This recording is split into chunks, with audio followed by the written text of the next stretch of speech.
अंतर्मनाचा वेध घेणारे news channel star city one. राज्यातील आणि देशातील राजकीय घडामोडी पाहण्यासाठी आणि इतरही बातम्या पाहण्यासाठी सबस्क्राइब करा स्टार सिटी वन।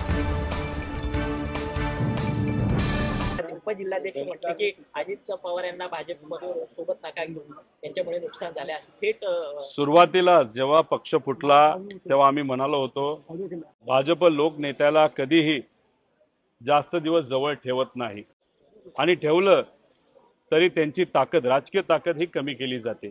अजितदादांच्या बाबतीत तेच होताना आपण सगळेजण बघतोय। भाजपचे नेते वागण्यावरनं अजितदादांना दुजाभाव करत आहेत याचा काही प्रमाणात अंदाज हा आपल्याला आलाच आहे। आता नेते तर करतच होते पण भाजपचे साधे कार्यकर्ते सुद्धा अजितदादांच्या विरोधात बोलायला लागले म्हणजे आश्चर्य आहे। त्या दादांच्या समोर नाही अजितदादांच्या बद्दल बोलणं हे अनेक लोक टाळत होते कारण त्यांचा एक वेगळा दरारा होता जे जेव्हा पुरोगामी विचारनेते साहेबांबरोबर होते पण तो दरारा भाजप बरोबर गेल्यानंतर कमी झालाय असं वाटतं। त्यामुळे भाजप बरोबर दादा राहिले तर त्यांना 20 सीट या लढाव्या लागतील।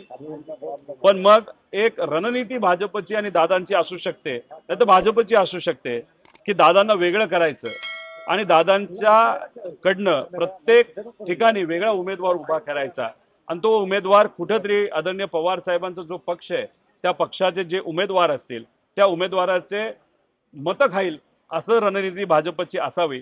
पण ही रणनीती भाजपची असली तरी अजितदादांचे जे आमदार आहेत ते काय खुळे नाहीत, त्यांना माहिती आहे की भाजप काय लेवलला जाऊ शकतं।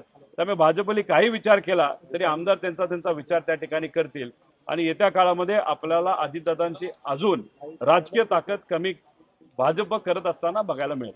आपल्या नेत्याविषयी कार्यकर्ते देखील बोलत आहेत म्हणजे अजित पवारांविषयी बोलत आहेत। आता त्यांच्या गटातले नेते असतील किंवा आमदार थेटपणे स्पष्टपणे उघडपणे विरोध करताना दिसत ते विविध पक्षाच्या संपर्कात असतील असं वाटतंय।